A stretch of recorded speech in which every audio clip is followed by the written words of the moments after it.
Online help ডেস্কে আপনাদের সবাইকে স্বাগতম। আশা করি আপনারা সবাই ভালো আছেন। বর্তমানে আমরা অনেকেই মাইক্রোসফট এক্সেল কম বেশি ব্যবহার করে থাকি।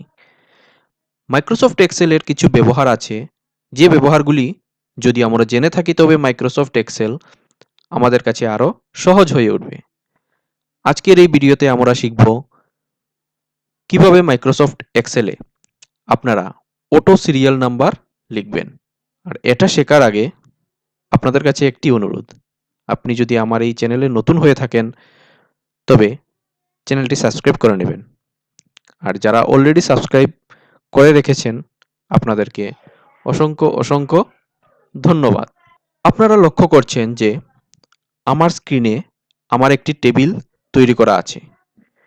টেবিলের হেডার আছে সিরিয়াল নাম্বার, নেম এবং ডেট অফ বার্থ। আমি যদি এখন নেমের ঘরে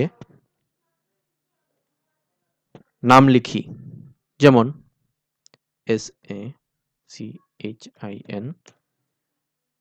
TENDULKAR এবং এন্টার প্রেস করলাম, তবে আমি দেখছি সিরিয়াল নাম্বার অটোমেটিক এসে গেছে। এখন যদি আমি এখানে লিখি রোহিত, তারপর অরুণ, তারপর বকুল, আমার কিন্তু সুন্দরভাবে অটোমেটিকভাবে সিরিয়াল নাম্বার চলে আসছে। এই যে সিরিয়াল নাম্বারটা অটোমেটিক উঠছে, এই যে সিরিয়াল নাম্বারটা অটোমেটিক উঠছে, শুধু এটাই না, আমরা অনেক সময় অনেক বড় বড় লিস্ট তৈরি করে থাকি।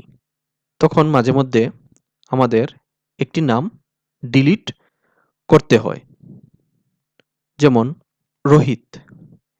এই নামটি আমি ডিলিট করে দিই, তবে দেখা যায় সিরিয়াল নাম্বারটি এখান থেকে চলে গেছে এবং আমার কন্টিনিউয়াস তারপর থেকে সিরিয়াল নাম্বার এসে পড়েছে।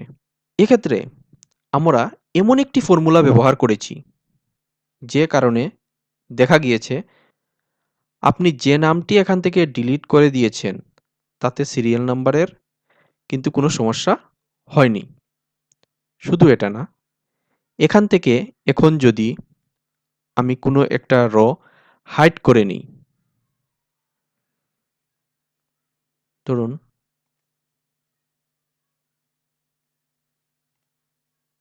এই রটা হাইড করে দিলাম, দেখুন আমার সিরিয়াল নাম্বারের কিন্তু কোনো হেরফের হয়নি।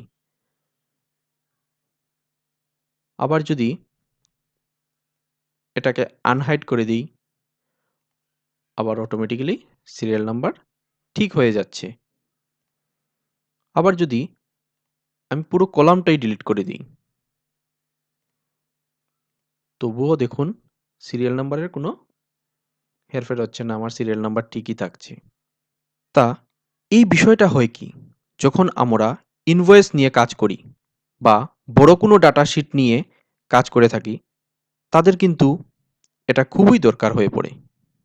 তাই আজকের এই ভিডিওটিতে আমরা এটাই শিখব যে কিভাবে এই ব্যবহারটি শিখবেন।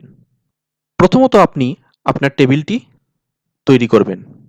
এটা ইনভয়েস হতে পারে বা অন্য কোনো ডাটা শিটও হতে পারে। এখন যেহেতু আমরা সিরিয়াল নাম্বার অটোমেটিক চাচ্ছি, তাই সিরিয়াল নাম্বার এর এই সেলে এসে আমরা প্রথম ইকুয়ালস টু সাইনকে কল করব। এখানে আমরা দুটো ফর্মুলা ব্যবহার করব। প্রথমে আমরা ইফ ফর্মুলা ব্যবহার করব, তাই ই ফর্মুলাকে কল করলাম, ফার্স্ট ব্র্যাকেট দিলাম। ইফ ফর্মুলার সিনট্যাক্স আমাকে কি বলছে? প্রথম বলছে লজিক্যাল টেক্সট। এখানে লজিক্যাল টেক্সট হলো এই সেলটি, মানে নামের ঘরটি, কারণ নামের ঘরে লিখলেই আমার অটো সিরিয়াল নাম্বার আসবে।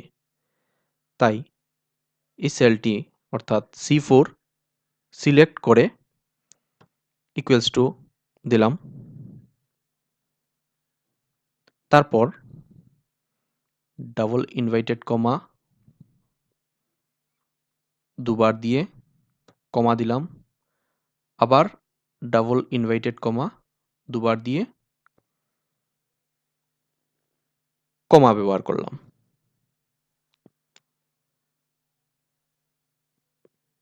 এখন আমরা এখানে আরেকটি ফর্মুলা ব্যবহার করব, সেটা হলো AGGRE। দেখুন লেখার সঙ্গে সঙ্গেই নিচে একটি এগ্রিগেট বলে এসে পড়েছে, এটাতে আমরা ডাবল ক্লিক করলাম। ডাবল ক্লিক করার সঙ্গে সঙ্গেই আমাদের কাছে অনেকগুলো অপশন চলে এসেছে।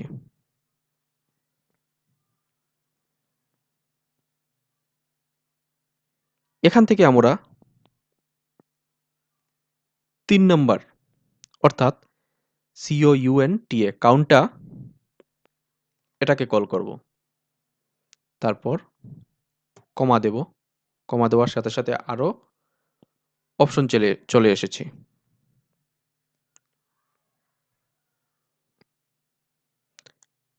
আমরা যেহেতু চাচ্ছি যে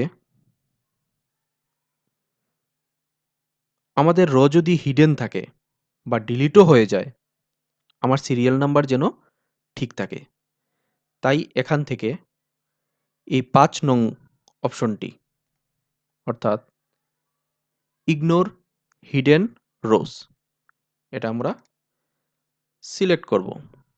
তারপর আবার কমা দিব। এখন এখানে যে এরেটা সিলেক্ট করতে বলছি, এই এরেটা হলো যেখানে আমরা নাম এন্ট্রি করব, অর্থাৎ এখানে C4 কে বোঝাচ্ছে, তাই C4 কে আবার কল করলাম। তারপর আপনি যে কাজটি করবেন, একটি কলন দেবেন, আবার C4 কে কল করলাম। এবার প্রথমে যে C4 আছে এটাকে সিলেক্ট করে F4 বাটন দিয়ে লক করে দিন। আমরা এটাকে লক করে দিলাম। এখন আমরা যেটা করব, ব্র্যাকেট ক্লোজ করব। এখানে কিন্তু আমরা দুটি ফর্মুলা ব্যবহার করেছি, একটি হলো ইফ আরেকটি হলো এগ্রিগেট, তাই এখানে ব্র্যাকেট হবেও দুইটি, তাই আরেকটি ব্র্যাকেট দিলাম এবং এন্টার প্রেস করলাম। তাহলে আমরা ফর্মুলা ব্যবহার করেছি কোথায়? এই সিরিয়াল নাম্বার নিচে এই সেলটিতে, তাই এটাকে টেনে আপনার যতটুকু প্রয়োজন এতটুকু নামিয়ে নেবেন। এখন আপনি এখানে নামের কলামে এসে নাম লিখলাম রোহিত,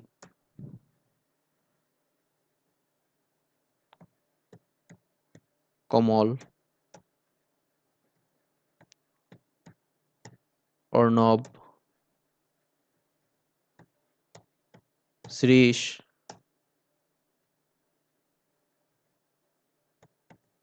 এবং সৃজা।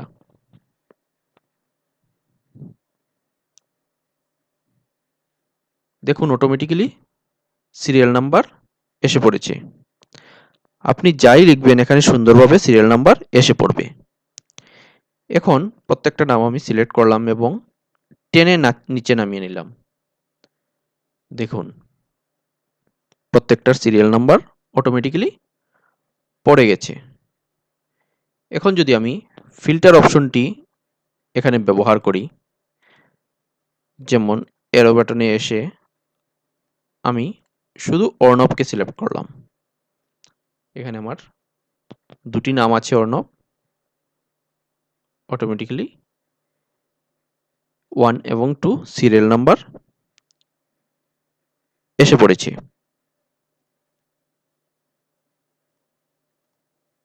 এখান থেকে যদি আমি একটি নাম ডিলিটও করে দিই, তবেও দেখুন সিরিয়াল নাম্বারের কোনো হেরফের হচ্ছে না। সো ডিয়ার ভিউয়ার্স, ভিডিওটি যদি